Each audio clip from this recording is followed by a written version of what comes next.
silakan duduk. Ya, shalom. Ya, sukacita dari tengah saudara lagi, di tengah GBI sukacita, amin. Nah, kita bersukacita.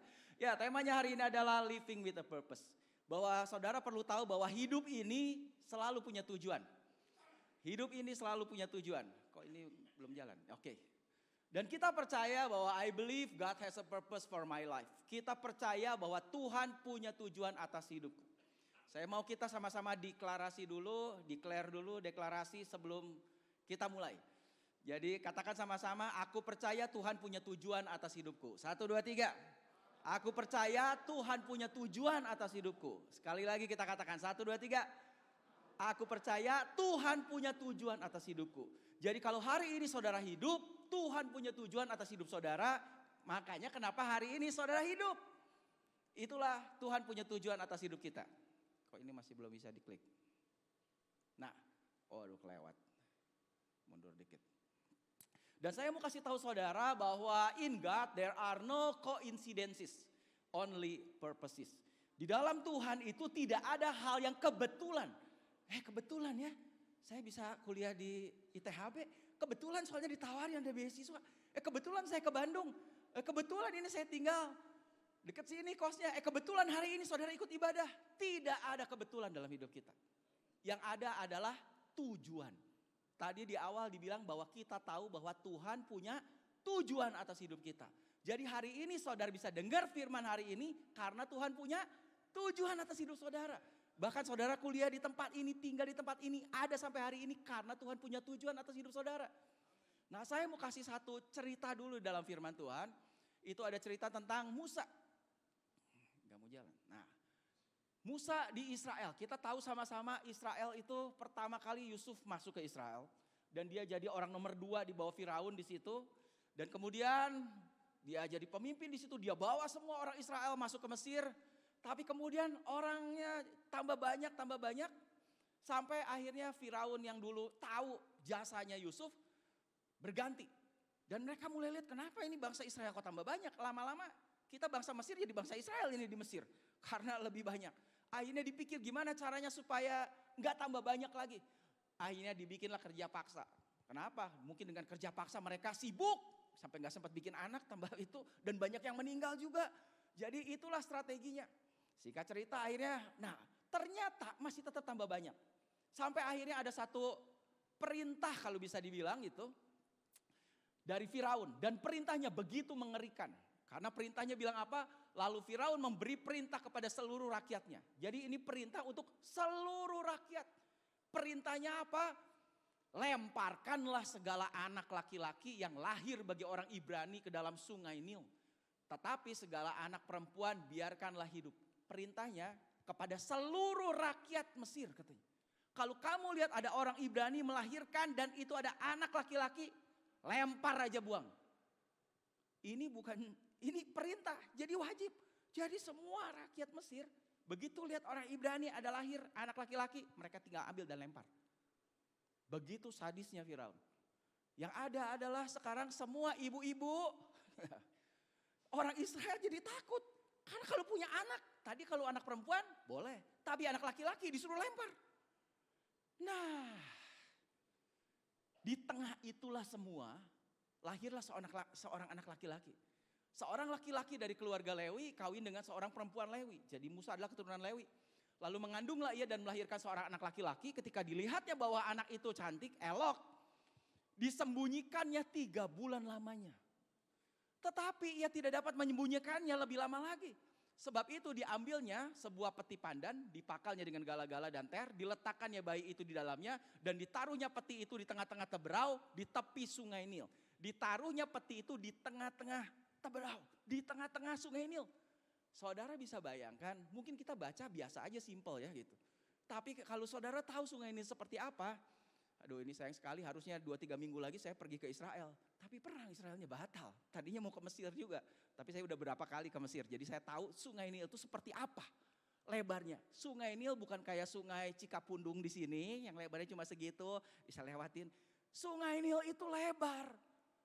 Dan saudara bayangkan ini ceritanya kalau kita lihat dia disimpan dihanyutkan di situ, disimpan di tadi itu kayak basket gitu. Saya yakin kita nggak bisa lihat aja. Kalau kita bisa lihat, pasti banyak malaikat yang jagain supaya nggak hanyut. Karena apa? Ini dari sungai kemudian hanyut ke laut. Ini sebetulnya agak riskan, agak beresiko tinggi, betul nggak? Simpen anak disimpan di situ, ujungnya kemana? Kalau tiba-tiba tuh ke laut, selesailah itu. Tapi sepertinya kebetulan. Kebetulan apa? Next lagi, coba chat. Kakaknya perempuan berdiri di tempat yang agak jauh untuk melihatnya, apakah yang akan terjadi dengan dia. Maka datanglah putri Firaun untuk mandi di sungai Nil. Apakah kebetulan? Kok bisa ya putri Firaun pas lagi mandi? Ya anggaplah itu sebelumnya orang tua Musa udah survei dulu. Jadi biasanya putrinya mandi jam sekian, oke. Tapi terus apa? Sedang dayang-dayangnya berjalan-jalan di tepi sungai Nil. Kok sepertinya kebetulan juga ya. Kenapa ada dayang-dayang lagi jalan? Terus lalu terlihatlah olehnya peti yang di tengah-tengah tebrau itu. Kok bisa pas ya kelihatan? Kebetulan? Kok bisa pas? Ada putrinya mandi, kok bisa pas kelihatan? Dan kemudian bilang lagi apa di situ? Lalu terlihatlah olehnya peti yang di tengah-tengah. Bayangin di tengah-tengah sungai itu. Maka disuruhnya hambanya perempuan untuk mengambilnya. Kok bisa ya tergerak ini putri suruh hamba perempuan. Waduh berarti ada juara olimpiade berenang kali itu dari dayang-dayangnya. Hamba perempuan disuruh apa? Berenang sungai. Sungai yang arusnya deras disuruh ambil. Kok bisa kebetulan juga sepertinya ya. Tergerak ambil katanya. Dan kebetulan ada yang jago berenang gitu. Maka katanya ketika dibukanya akhirnya diambil. Dilihatnya bayi itu. Dan tampaklah anak itu menangis. Sehingga belas kasihanlah ia kepadanya. Kok bisa kebetulan juga ya pas dibuka kok pas nangis. Bukan pas tidur. Sepertinya kok kebetulan demi kebetulan. Dan berkata tentulah ia bayi orang Ibrani.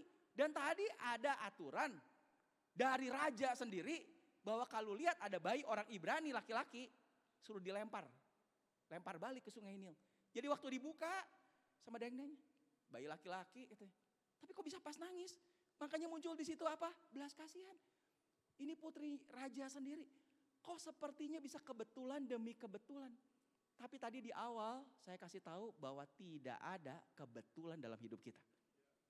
Yang ada adalah rancangan Tuhan atas hidup kita. Amin. Gak ada hidup saudara kebetulan hari ini. Gak ada. Tuhan punya rancangan yang luar biasa bahkan sebelum saudara lahir. Lihat Musa. Begitu beresiko sekali sebetulnya hidupnya dia waktu zaman itu dia lahir. Yang harusnya apa? Angkatan seumur dia. Saya jadi cuma berpikir aja ngebayangin. Gak ada dia punya teman seangkatan dia. Karena semua bayi laki-laki dilempar. Gak ada angkatan dia laki-laki. Semua mati. Dan ini diikuti sama kakaknya. Bisa pas kebetulan tadi dibilang. Lagi ada mandi putrinya. Kebetulan juga dia bisa lihat. Kebetulan ada dayang-dayang yang jago berenang. Bisa berenang, bisa ngambil. Kebetulan sepertinya pas dibuka kok nangis. Bisa ada belas kasihan. Akhirnya gak mati itu Musa. Tapi sekali lagi gak ada yang kebetulan itu semua. Dan lihat lagi kemudian apa yang terjadi. Next. Gak jalan. Next. Lalu bertanyalah kakak anak itu kepada putri Firaun. Akan kupanggilkah bagi tuan putri seorang inang penyusu dan perempuan Ibrani untuk menyusukan bayi itu bagi tuan putri? Saud putri Firaun kepadanya, baiklah. Lalu pergilah gadis itu memanggil ibu bayi itu. Maka berkatalah putri Firaun kepada ibu itu, bawalah bayi ini dan susukanlah dia bagiku. Maka aku akan memberi upah kepadamu. Wow, kalau Tuhan udah bekerja, gak tanggung-tanggung. Bukan cuma sekedar Musa tetap hidup. Padahal saya yakin waktu di arung itu di arung di sungai, orang tuanya ya udahlah pokoknya daripada kalau diam juga tetap mati. Dilempar sama tetangganya mungkin orang Mesir. Jadi apa? Dah. Tapi bukan cuma itu. Sekarang disusui oleh ibunya sendiri dan bukan cuma itu, dibayar lagi. Yang bayar siapa? Anak raja. Putri Firaun. Kalau dibayar sama anak raja berarti bayarannya pasti lumayan tinggi lah. Suruh nyusuin dibayar. Itulah Tuhan kerja luar biasa. Kemudian perempuan itu mengambil bayi itu dan menyusuinya. Ketika anak itu telah besar, dibawanya lah kepada putri Firaun yang mengangkatnya menjadi anaknya. Bukan cuma disuruh susui, sekarang apa? Diangkat jadi anak. Jadi anak raja. Dan menamainya Musa. Kenapa? Sebab katanya karena aku telah menariknya dari air. Jadi kalau saudara lihat ini yang terjadi. Aduh, ini. Disusuin sama ibunya, dibayar, setelah itu dibawa, diangkat jadi anak raja. Jadi anak angkat dari putri Firaun. Luar biasa. Betul. Luar biasa. Kenapa itu semua terjadi? Karena memang Tuhan sudah merancangkan bahwa Musa itu yang akan memimpin bangsa Israel keluar dari Mesir. Karena ayat sebelumnya dikatakan Tuhan sudah mendengar keluhan daripada orang-orang Israel yang ditindas sampai begitu rupa. Sampai apa? Semua anak laki-laki seangkatan dibunuh. Dan Tuhan dengar itu semua. Tapi hari ini kita mau belajar sama-sama bahwa there is no coincidence. There is only God. Amin. Tidak ada yang kebetulan. Yang ada hanyalah Tuhan. Rencana Tuhan. The devil had a plot. But God had a plan. Memang kadang iblis merancangkan sesuatu yang jahat. Memplot sesuatu yang jahat. Tapi Tuhan udah punya rancangan yang luar biasa. Rencana Tuhan dalam hidup kita. Kita lihat dulu sedikit cerita dari kisah hidupnya Musa. Jalan gak videonya? Kalau gak jalan, kayaknya gak jalan nih. Harusnya jalan. Udah pakai manual coba. Kita lihat gambarannya seperti apa dari kehidupan Musa. Bukan yang ini, satu lagi. Yang tentang Musa. Supaya saudara bisa dapat penggambaran. Tadi saya cerita penggambaran, kita baca mungkin biasa. Tapi itu hal luar biasa sebetulnya. Kalau Musa masih bisa hidup, kenapa diarung di sungai? Kalau bablas, udah. Bukan yang ini, satu lagi filmnya. Halo, saya Valen. Ini yang tadi lagi, ini nanti terakhir. Kan ada dua.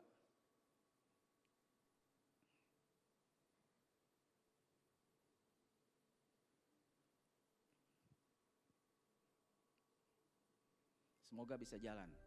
Tapi MP4 harusnya bisa. Ya ini boleh di play. Boleh di full screen kalau bisa. Kita tahu ada Tuhan yang begitu berdaulat dan mengatur dalam kehidupan kita. Full screennya gini ya, nggak bisa. The Israelites, descendants of Abraham. Saya lihat anak muda semua lah yang ngerti lah ya, ini simple bahasa Inggrisnya. Saudara baca aja, mungkin bisa lebih keras dikit. The Egyptians were terrified of the Israelites' expansion, so they enslaved them. The Israelites could not bear the torture and prayed to God. Harusnya sih bisa full screen. Ya udahlah. God heard their prayers and decided to lead the Israelites out of Egypt. Tuhan dengar doa orang Israel. Dan Tuhan He pilih then Musa. called on Makanya Musa bisa hidup. Moses.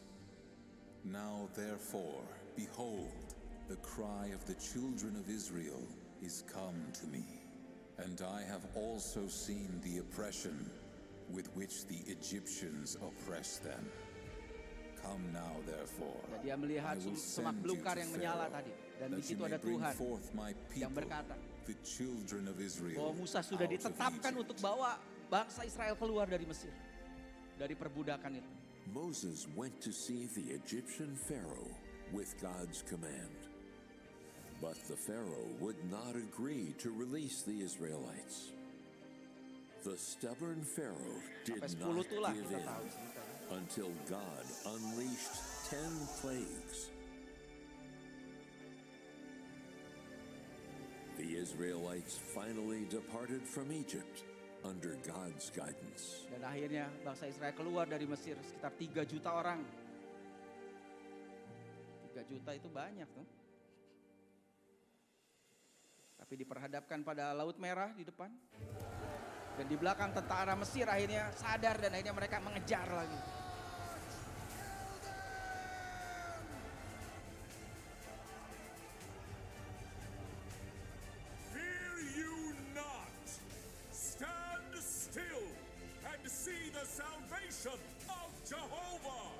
Lift you up your rod and stretch out your hand over the sea and divide it.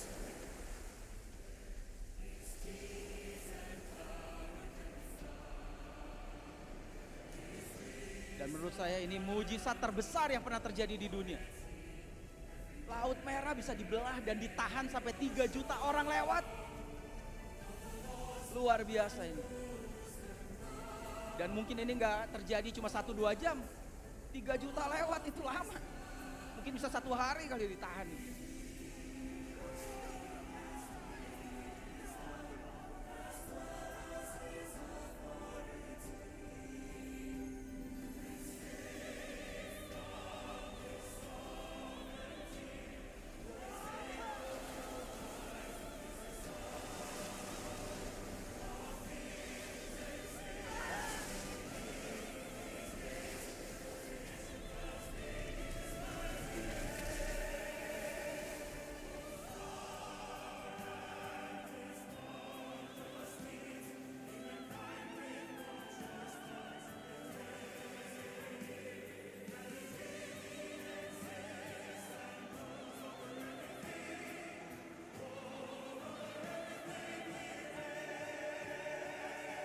Dan dia yang memerintah, Tuhan yang berdaulat.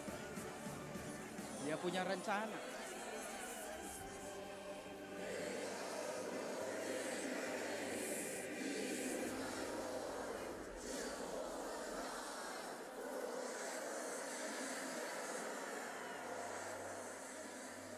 Oke, balik lagi ke PowerPoint.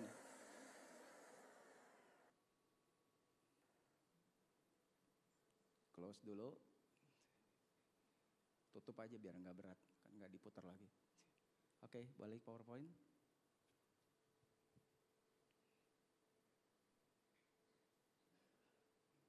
Oh, kita ulang lagi dari depannya. Tadi ditutup PowerPoint-nya. Coba sampai yang tadi cerita itu. Waduh, ini yang terakhir. Coba di escape dulu, pilih. Ya udah, mulai dari sini bolehlah. Terus. Terus saya pencet aja. Iya. Tadi kita sampai sini. Jadi sekali lagi, there is no coincidence.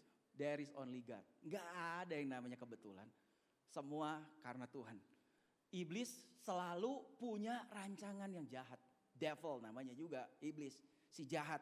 Ya pasti rancangannya adalah selalu rancangan yang jahat. Tapi kita percaya, kita punya but God had a plan. Tuhan punya rancangan. Nah, hari ini kita perlu tahu di tengah semuanya itu. Ini sekali pencet langsung lari. Kita perlu tahu bahwa ada yang namanya but God. Devil has a plan, has a plot. But God, tapi Tuhan punya rancangan. Dalam hidup ini ada intervensi dari Tuhan. Karena apa? Tuhan punya rancangan. Iblis juga memang punya rancangan. Dan terkadang kita mengikuti rancangan iblis. Kadang-kadang Tuhan bisa pakai orang lain untuk melakukan sesuatu rancangan yang tidak sesuai dengan rancangan Tuhan. Tapi hari ini kita mau belajar bahwa ada yang namanya but God. Mundur jauh sebelum itu.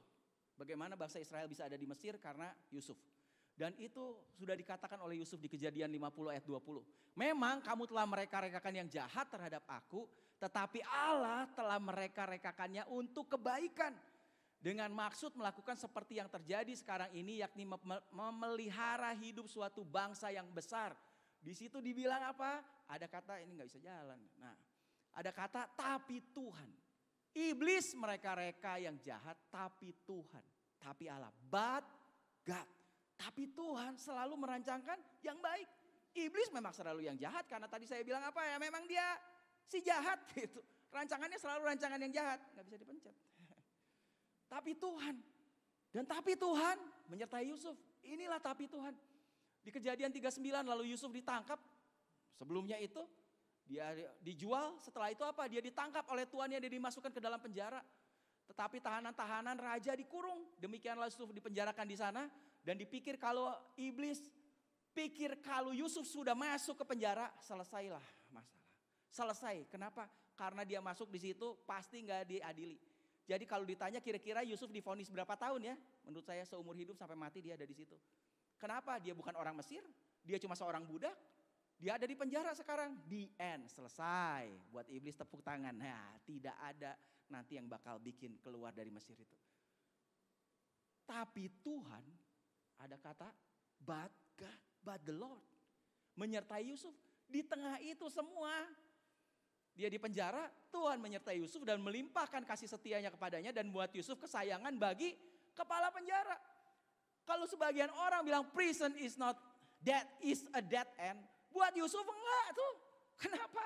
Karena dia sebetulnya yang pegang kunci juga. Dikasih, kalau saudara baca, dia yang bukain sel semua. Jadi kesayangan kepala penjara. Di penjara dia jadi berkat buat banyak orang juga. Sampai akhirnya kita tahu sama-sama akhirnya dia dilepas. Akhirnya dia jadi orang nomor 2. Jadi intinya apa? Bahkan di perjanjian baru, di Kisah Rasul dikutip lagi. Apa yang menentukan itu? But God. Saya ambil dari Indonesia Modern Bible. Ini lebih sama Inggrisnya. Tetapi Elohim menyertainya. But God was with Joseph. Dan melepaskannya dari segala kesukarannya. Delivered him out of all. Saya kasih garis bawah karena penting. His troubles. Kalau hari ini saudara punya masalah. Tahukah saudara bahwa Tuhan bisa melepaskan saudara dari masalah apapun. All troubles. Tuhan sanggup. Ada but God. Tuhan bisa mengubah semua. All troubles ya all troubles. Jangan saudara sendiri yang bilang, aduh Tuhan. Rasanya Tuhan juga gak bisa rubah kehidupan saya ini. Rasanya Tuhan gak bisa beresin ini masalah saya. Loh, saya mau kasih tahu hari ini saudara. Di dalam kekristenan ada 3 hal. Iman, pengharapan, kasih. Pengharapan adalah bagian nomor 2. Saudara tetap berharap. Karena pengharapan tidak pernah mengecewakan. Siapa bilang gak bisa berubah? Bahkan Yusuf yang udah masuk penjara, yang notabene udah dead end, selesai. Karena udah divonis seumur hidup. Bisa tiba-tiba dalam 1 hari jadi pemimpin nomor 2 seluruh Mesir. Bahkan membawahi kepala penjaranya sekarang. Tadinya dia di bawah kepala penjara, sekarang membawahi.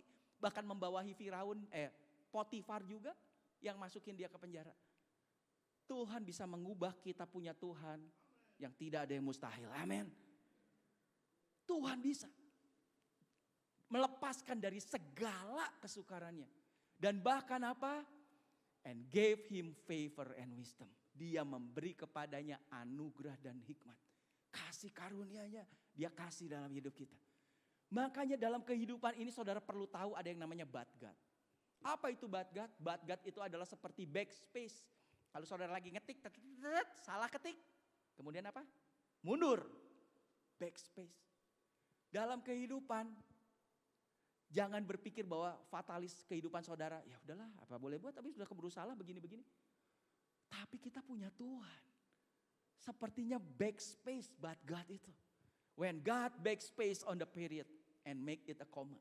Kalau saudara pikir kehidupan saudara udah titik, dah selesai ini gak bisa lagi dirubah. Saya kasih tahu saudara ada but God. Titik itu bisa dihapus dan Tuhan bisa ganti koma dalam kehidupan saudara. Amin. Makanya but God itu, sekali pencet. But God itu apa? Bahkan but God itu adalah the 2 words at the heart of the gospel. Itu adalah jantung daripada kabar baik Injil itu sendiri. 2 kata yang ada di dalam jantung kabar baik itu. Kenapa? Apa sih masalah utama manusia? Masalah utama manusia adalah dosa. Setuju? Kenapa sih hidup masalah? Kenapa hidup susah? Kenapa ini? Kalau ditarik semua gara-gara dosa.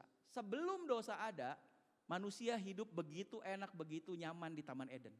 Setelah dosa, disitulah muncul kutuk, disitulah muncul kamu berpeluh, disitulah muncul sakit melahirkan, disitulah muncul semak duri, onak semua. Dan masalah itu muncul, jadi akar semuanya adalah masalah dosa. Dan iblis tahu, dia senang karena dia pengen bikin dosa itu datang. Tapi kemudian apa? Tuhan punya solusi selalu. Dan solusinya Tuhan apa? Dia tahu apa? Dia mau beresin masalah dosa. Gimana caranya beresin masalah dosa? Dia kirim juru selamat yang bisa menanggung, menebus semua dosa. Dan dikirimlah yang namanya Yesus. Dan iblis juga tahu ini kalau Yesus datang ini tujuannya untuk apa? Memberesin semua masalah di dunia. Yaitu apa akarnya? Dosa. Dan apa yang dibuat? Waktu Yesus lahir, inkarnasi jadi manusia. Akhirnya apa? Iblis merancangkan yang jahat bagaimana untuk membunuh Yesus. Jangan sampai Yesus menebus dosa manusia. Jangan sampai dia menjadi Mesias, juru selamat. Ayatnya kemudian bilang apa? You killed the author of life. Dan iblis tahu sekali bahwa siapa itu Yesus. Yesus itu adalah jalan, kebenaran, dan kehidupan. He is the life. He is the way, katanya. He is the right, dia the truth, dan dia juga adalah the life. Dan iblis tahu makanya dia bunuh sumber kehidupan katanya. Kamu telah membunuh sumber kehidupan. Saudara bayangkan sumbernya. Kalau ada sumber air ditutup selesai semua gak ada air lagi. Ini sumbernya. Kehidupan itulah sumbernya adalah Yesus sendiri. Dan iblis tahu dibunuhlah sumber daripada kehidupan itu. Dan iblis pikir apa? Selesai. Tapi kita lihat kalimat berikutnya. You killed the author of life. But God. Inilah dua kata yang tadi saya bilang in the center of the gospel. Inilah kata jantung daripada kabar baik itu. Luar biasa. Kenapa? Ada but God. Tapi Tuhan raise him from the dead. We are the witness katanya. Tapi Allah telah membangkitkan dia dari antara orang mati. Dan tentang hal ini kami adalah saksi. Ada kata but God. Inilah yang luar biasa. Jadi but God itu apa sih? But God adalah sesuatu yang bisa mengubahkan. Dari bahasa Indonesia atau perbahasaan lah gitu. Di seluruh dunia. Koma katanya is needed before but. When it linking to independent clauses. Jadi but. Sebelum kata but itu harus koma dulu. Setelah itu but titik. Dan ini menghubungkan dua kalimat yang independen yang gak nyambung. Ini dari tata bahasa dulu. Tata bahasa. Jadi kata but itu luar biasa. Kenapa? Gabungin dua hal yang berbeda tapi mengubah sesuatu. Dan harus ada koma dulu baru bisa ada kata but. Iblis selalu pengen bikin titik dalam hidup saudara. Iblis selalu bikin titik dalam hidup Yusuf. Kamu masuk penjara, selesai hidup kamu seumur hidup di penjara. But God bisa keluarin langsung jadi orang nomor 2 tuh. Sumber kehidupan Yesus dibunuh. Titik, selesai buat iblis. Tapi tadi kita lihat ada koma lagi tiba-tiba. But God, tapi Tuhan. Jadi saya mau kasih tahu hidup saudara. Jangan pernah kasih titik dalam hidup saudara. Amin. Jangan pernah saudara berpikir hidup saudara titik. Selama saudara hari ini masih hidup, Tuhan bisa rubah titik menjadi koma. Dan setelah koma, kenapa harus dirubah dulu jadi koma? Karena Tuhan mau simpen kata but God. Karena kata but God itu harus di depannya selalu pakai koma. Jadi kalau hari ini hidup saudara-saudara pikir titik, belum titik. Jangan kasih titik dalam hidup saudara. Tuhan bisa rubah titik dalam hidup saudara menjadi koma. Dan kemudian dia pakai kata but God. Jadi saudara perlu tahu bahwa life is a series of commas, not periods. Kehidupan ini adalah rangkaian dari koma demi koma demi koma demi koma demi koma. Bukan kehidupan saudara titik. Saudara perlu tahu hidup saudara Tuhan punya rancangan. Jangan kasih titik. Masalah apapun tidak ada titik dalam hidup saudara. Masalah apapun tadi dibilang in all troubles. Tuhan bisa rubah itu jadi koma. Hari ini saudara harus punya pemahaman itu. Gak ada titik dalam hidup saudara. Tuhan punya tujuan atas hidup saudara. Sehancur apapun hidup saudara, sekacau apapun. Belum titik. Tuhan bisa rubah jadi koma. In the sentence of life, the devil may be a comma. Memang iblis itu. But never let him be a titik. Kita perlu tahu iblis itu selalu pengen kasih titik. Tapi apa? Kita harus tahu Tuhan pengen itu bikin koma. Dan ini ada satu kalimat bagus. Aduh. What comes after but will cancel out what happened in the beginning. Tadi but itu adalah menyambung dua kalimat yang berbeda. Dan tahukah saudara kalimat setelah kata but sebetulnya itu membatalkan kalimat yang ada di depannya. Tadi dibilang apa? Engkau sudah membunuh sumber kehidupan. Berarti sumber kehidupan mati. But, tapi kalimat berikutnya apa?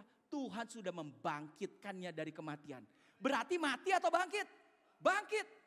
Berarti kalimat yang di depan tidak berlaku lagi. Saudara perlu tahu dalam kehidupan saudara. Ketika Tuhan ganti titik jadi koma dan dia kasih kata but, kehidupan saudara akan berubah.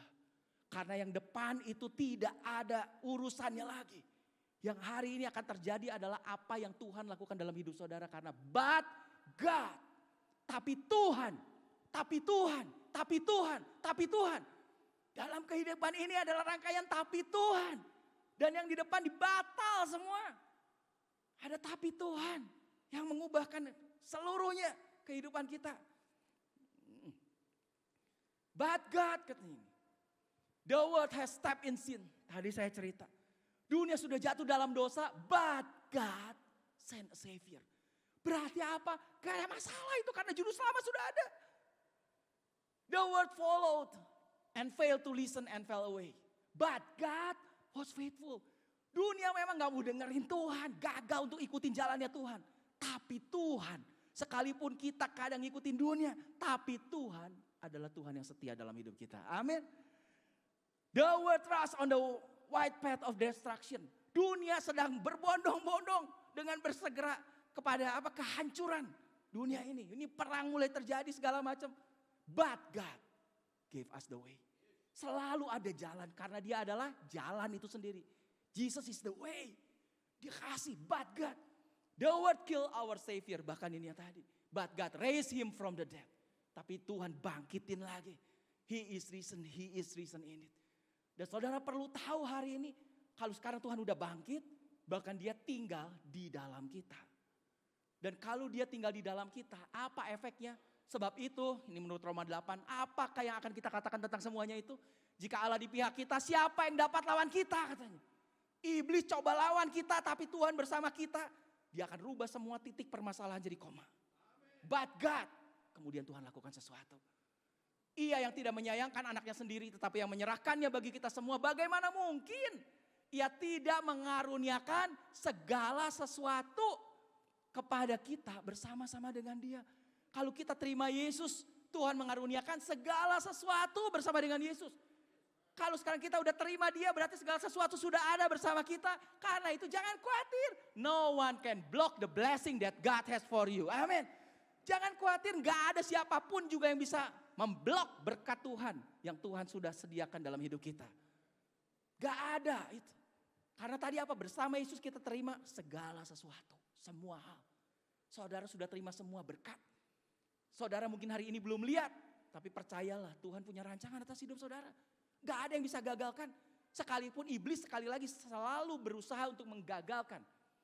Saya mau kasih lihat ini ceritanya. Ilustrasinya dari Alkitab juga. Mundur lagi sebelum itu. Sebelum Yusuf. Yusuf punya bapak. Yaitu Yakub. Dan Yakub waktu itu apa? Dia lari ke rumah Laban. Pamannya. Gara-gara apa? Tentang hak kesulungan dia tipu adiknya. Dia tipu kakaknya. Esau. Dan dia lari.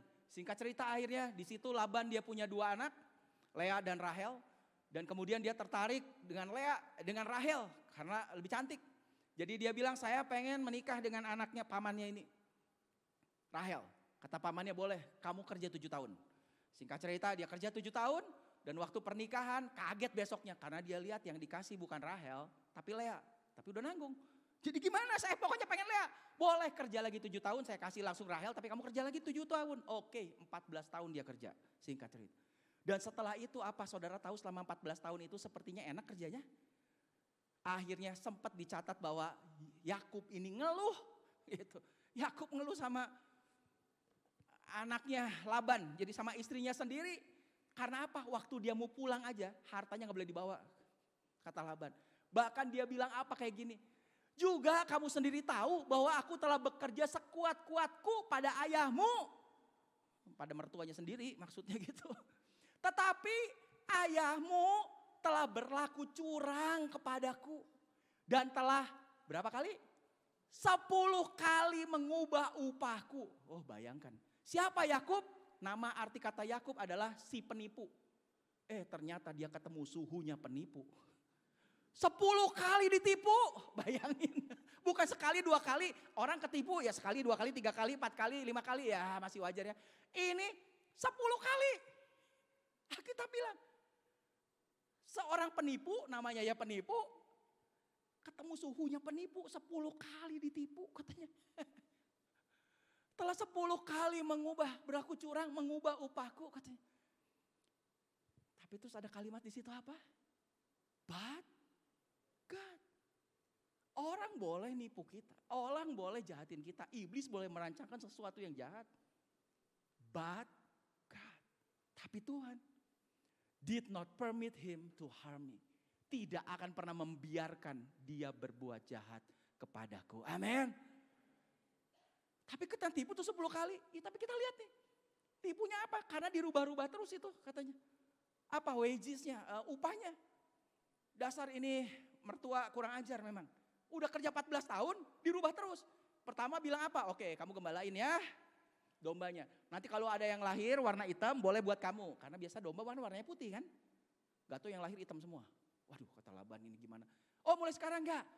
Bukan gitu ceritanya. Pokoknya yang hitam sama yang putih itu punya aku. Buat kamu apabila ia berkata yang berbintik-bintiklah yang menjadi upahmu. Bayangin berapa banyak domba yang bisa bintik-bintik. Tapi kemudian ayatnya bilang apa? Maka segala kambing domba itu beroleh anak yang berbintik-bintik. Pusing Laban. Kenapa jadi bintik-bintik semua? Kalau gitu ganti lagi. Sekarang apa? Jangan bintik-bintik. Apabila ia berkata yang bercoreng-coreng lah yang akan menjadi upahmu. Yang bintik-bintik juga punya aku. Kalau coreng-coreng baru punya kamu. Maka segala kambing domba itu beroleh anak yang coreng-coreng. Tuh, kambing bisa bintik-bintik kayak begitu. Bisa coreng-coreng begitu. Tapi itulah luar biasa Tuhan. Kita punya Tuhan, but God. Yang apa? Jangan khawatir tentang berkat. Orang bisa menutup semua berkat. Tapi kita tahu kita punya Tuhan. Bahkan ayat 9 dibilang apa? Demikianlah Tuhan. Siapa yang lakukan? Tuhan. Mengambil ternak ayahmu dan memberikannya kepadaku. Jadi bukan aku nyuri. Tapi Tuhan. But God. Tapi Tuhan. Saya kasih tahu saudara. Tuhan punya berkat atas hidup saudara. Ketika saudara miliki Yesus, engkau memiliki segala sesuatu. Segala sesuatu. Hikmat, kepintaran, damai sejahtera, sukacita. Termasuk apa? Keuangan dan segala macam. Kesehatan. Saya percaya segala sesuatu. Iblis memang selalu berusaha tuh kayak Laban. 10 kali boleh rubah. Tapi Yusuf mengakui apa?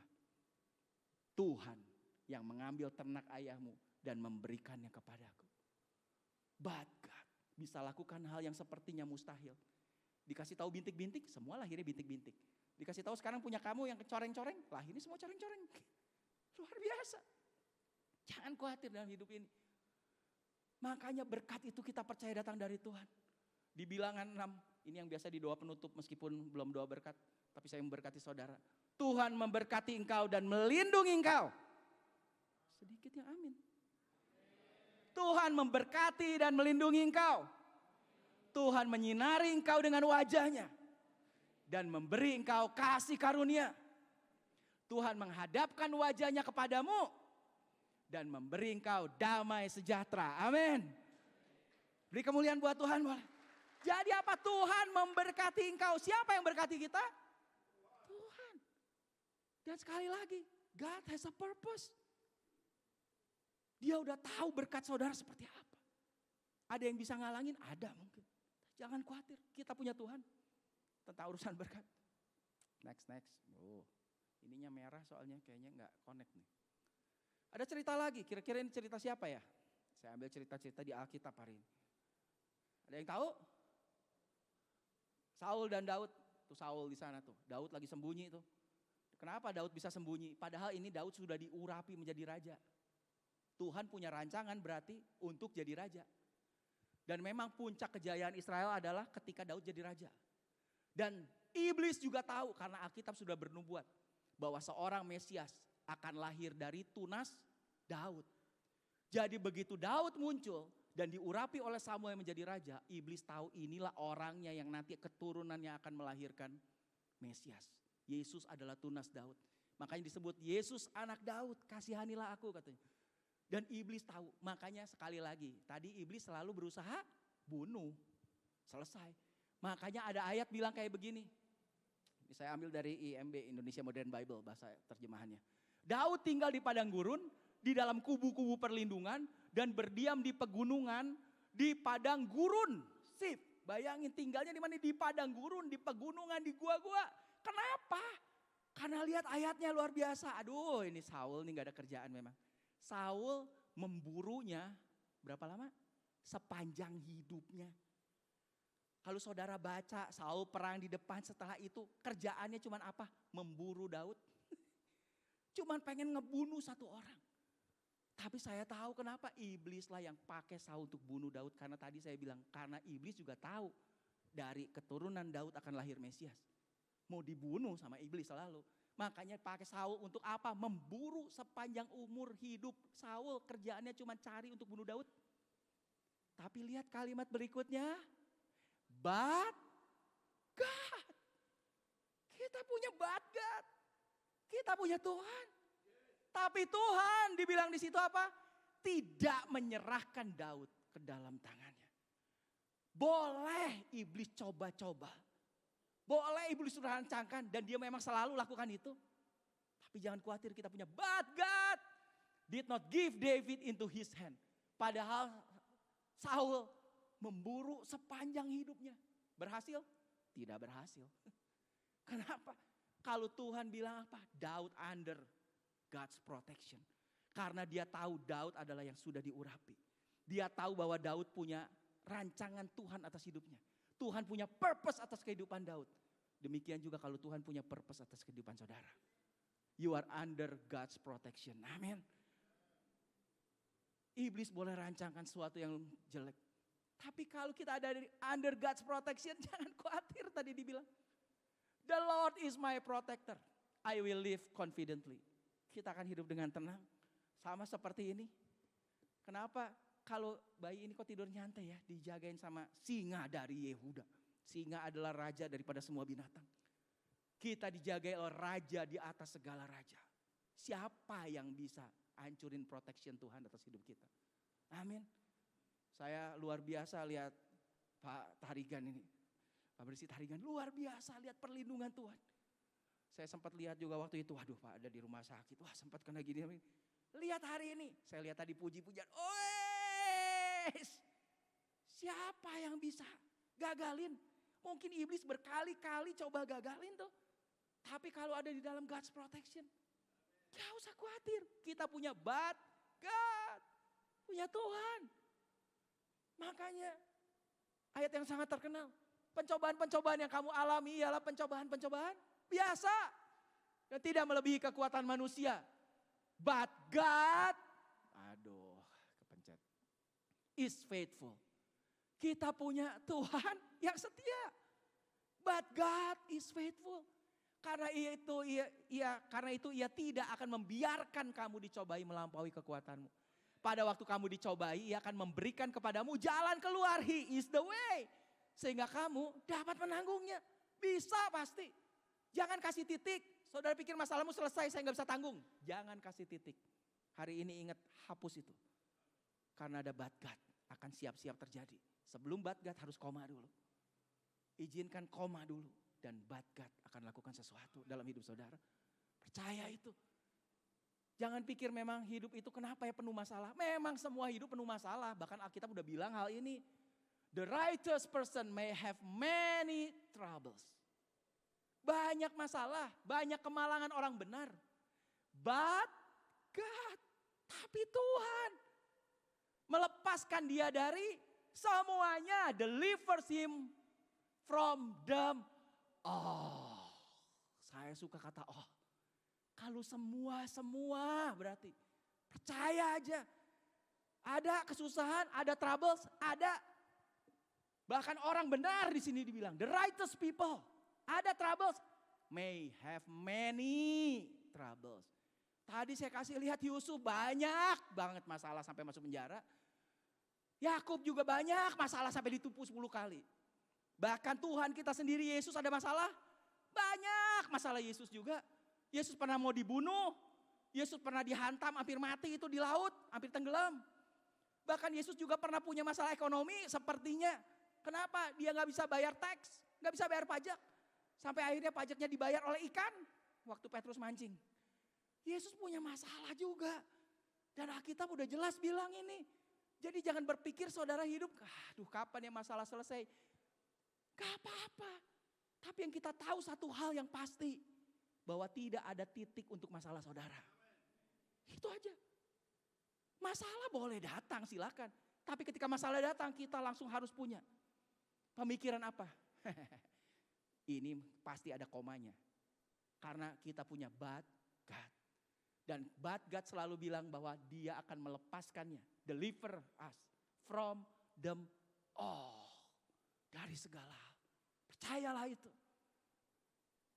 Itulah kehidupan kita. Karena kita tahu God is greater than our problems.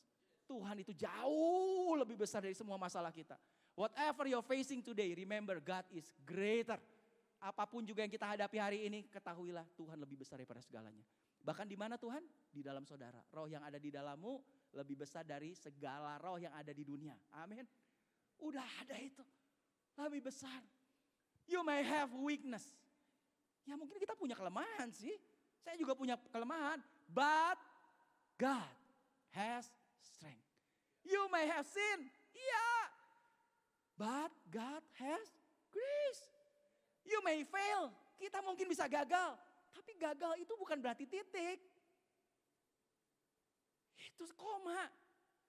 But God remains faithful. Dia tetap Tuhan yang setia. Tetap ada but God dalam hidup saudara tetap. Jadi but God itu apa? Every time you see this phrase in your Bible. Setiap kali saudara lihat frase ini dari Alkitab saudara. Tapi Tuhan, lingkarilah itu. Kenapa? Karena but God itu adalah start celebrating that. Because that's a game changer. Itulah pengubah segalanya dalam kehidupan saudara. Amin. Ketika ada but God, yes. Itulah yang mengubahkan kehidupan kita. You may be lost, but God may you found. Kita mungkin terhilang, tapi hari ini saudara sudah ditemukan.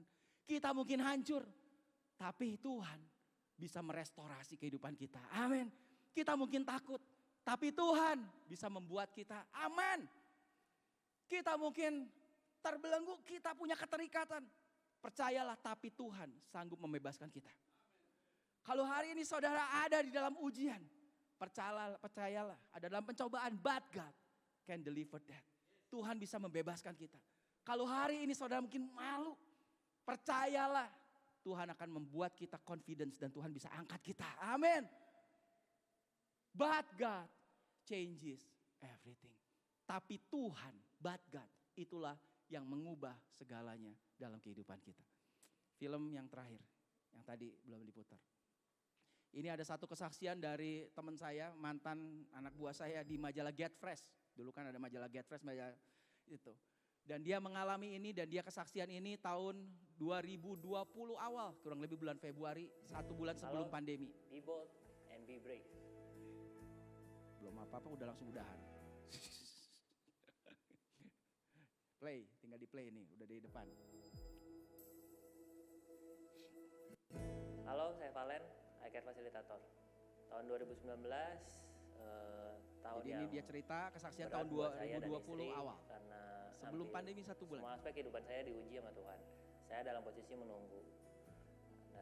Saya sedang menunggu kepastian apakah saya harus dan bisa menjalankan pekerjaan di Jakarta atau enggak. Dan karena posisi ini, saya jadi kayak pengangguran, nggak ada kerjaan dan nggak tahu harus ngapain. Di tengah nggak kepastian, akhir tahun 2019 kita masih dihadapin harus menutup usaha kami yang udah kami Akhir rintis tahun selama 11 tahun. 2019. Karena kondisi orang tua kami yang pensiun, jadi emang Jadi dia harus pakai ruko ini punya orang kami tuanya. untuk menjual atau menyewakan tempat sekarang orang usaha. tuanya pensiun, jadi income-nya Dan nggak karena ada, ya harus mau menutup dijual atau usaha, disewain katanya. kami juga harus Rukonya. membayar kompensasi atau ganti rugi ke Dan mitra kalau kami. tutup dia Waktu kan ada itu kontrak-kontrak juga jumlahnya dengan cukup iklan dan besar. lain-lain lah. Dan dananya juga Jadi belum harus ada gantiin. karena tempat usaha juga masih kita usahakan untuk dijual atau disewa. Tema di bulan November waktu itu adalah Songs and Melody. Kita diingetin soal penyembahan, dan quotes yang paling saya ingat adalah penyembahan adalah soal pilihan. Bagaimana kita memilih dia lebih dibanding dari hal yang lain. Sejak saat itu saya coba tanya, oke Tuhan, apa sih yang saya kerjain saat ini? Saya cuma diingetin, minggu itu pas banget The House mau pindahan. Saya coba volunteer mengkoordinir proses pindahan. Dan di tengah-tengah kesibukan nyiapin pindahan, saya lagi ngecek email soal kerjaan di Jakarta.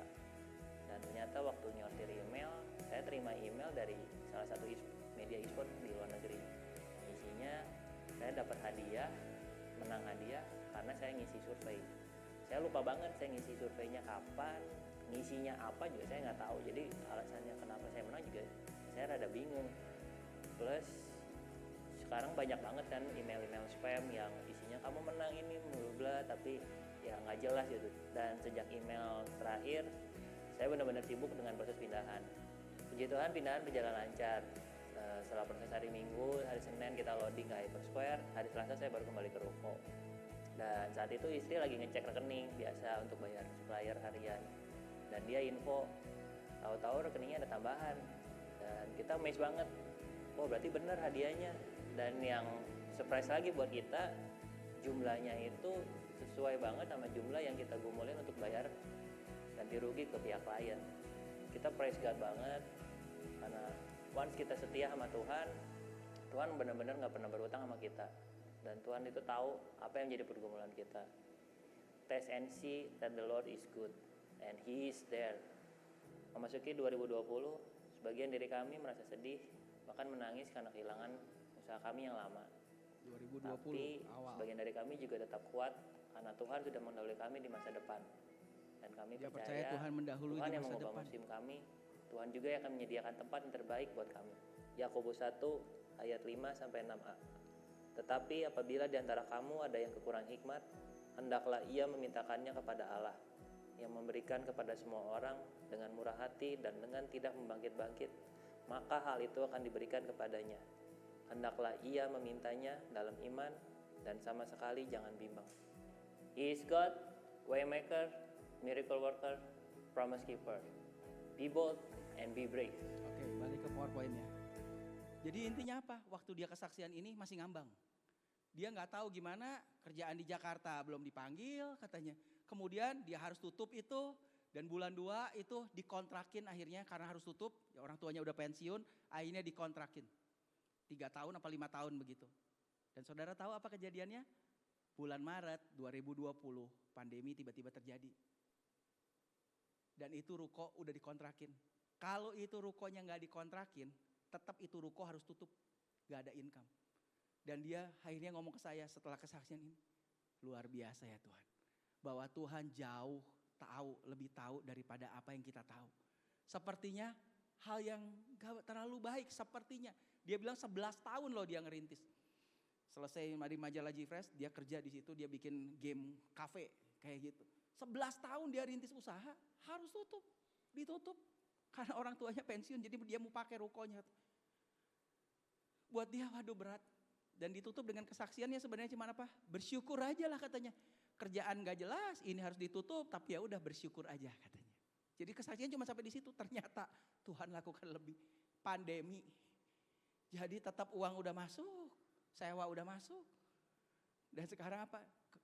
Kalau ketemu sama dia, luar biasa ya apa yang Tuhan lakukan dalam hidup kita. Saya cuma mau kasih tahu saudara bahwa apa? Trust God no matter what. God works for good in everything. Amin. Jangan khawatir, percaya aja untuk apapun yang sedang terjadi. Belum titik, tidak ada titik, pasti ada koma. Kenapa? Karena Tuhan selalu bekerja dalam segala sesuatu, mendatangkan kebaikan buat kita.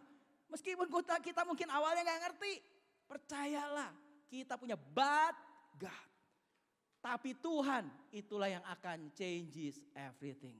Itu yang akan mengubah segalanya dalam hidup kita. Kita punya bad God. Jadi apa sih inti kehidupan kita sebetulnya, tema kehidupan kita? Tema kehidupan kita, My Life Team, itu sebetulnya adalah But God. Karena kalau saudara lihat hidup saudara, iblis selalu bikin hal yang buruk, masalah demi masalah selalu ada dalam hidup kita. Tapi kita selalu bisa bilang, tapi Tuhan, Dia ngubah. Tapi Tuhan, kalau saya mau kesaksian lagi, gak cukup waktunya. Begitu banyak juga yang Tuhan lakukan, but God, dalam kehidupan saya. Buat Pak Tarigan juga banyak sekali, pasti kalau mau disaksikan. Iblis bisa rancangkan yang gak baik, but God, itulah tema hidup kita. Jadi percayalah, God's plan for your life never fail hari ini. Bahwa rancangan Tuhan atas hidup saudara tidak pernah gagal. Makanya tadi di awal kita deklarasikan, aku percaya bahwa Tuhan punya rancangan atas hidup kita. Dan rancangan Tuhan atas hidup kita sekali lagi tidak pernah gagal. Amin. Mari kita berdoa. Terima kasih Tuhan, kami bersyukur Tuhan. Karena kami tahu Kau punya rancangan yang luar biasa dalam hidup kami. Rancangan damai sejahtera, bukan kecelakaan. Hari depan yang penuh harapan dalam hidup kami. Kalau kami lihat hari-hari ini mungkin masalah demi masalah ada Tuhan. Kami tahu itu belum titik, tidak akan pernah titik dalam hidup kami. Karena selalu akan koma. Dan setelah itu but God. Tapi Tuhan akan melakukannya bagi kami. Akan melepaskan kami dari semua masalah. Akan memberikan jalan keluar dalam setiap masalah kami. Karena kami tahu masa depan kami ada di dalam tangan Tuhan. Masa depan yang luar biasa. Rancangan yang luar biasa. Di dalam Kristus. Kami tahu Engkau sudah pilih kami. Orang-orang yang dikasih oleh-Mu Tuhan. Terima kasih Tuhan, hari ini aku sungguh berdoa. Biar firman ini menjadi satu kekuatan dalam hidup kami. Masalah apapun yang sedang kami alami hari ini. Kami tahu pasti akan selalu ada jalan keluar di dalam Kristus. But God akan lakukan sesuatu dalam hidup kami. Terima kasih Tuhan. Di dalam nama Yesus kami berdoa. Amin. Tuhan memberkati.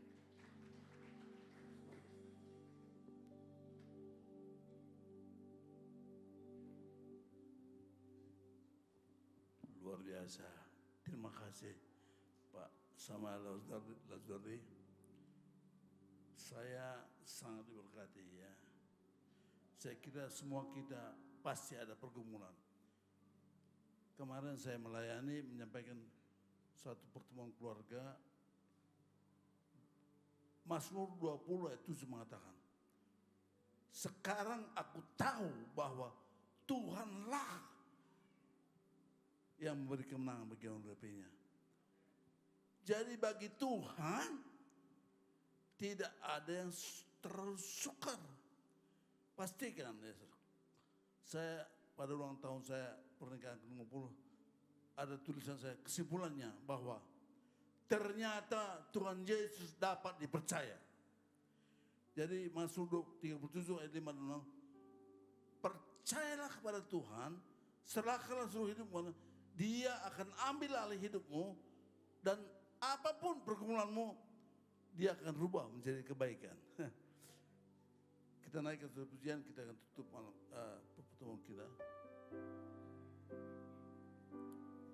Hidupku menggenapi firman-Mu, tanda mujizat sertai tiap langkahku. Kau bersamaku di dalamku, jadi bukti kebesaran-Mu.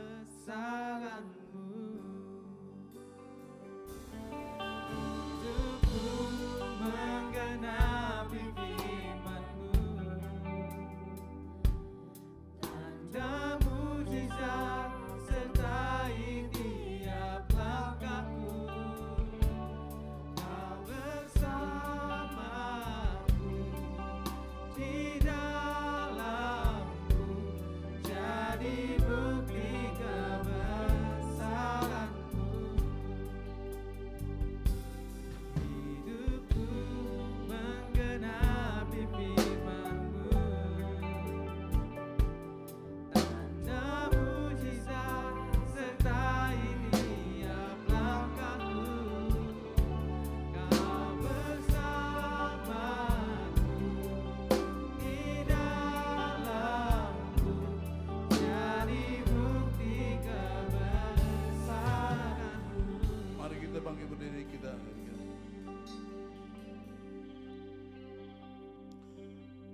serahkanlah hidupmu kepada Tuhan dan percayalah kepadanya. Dia akan bertindak.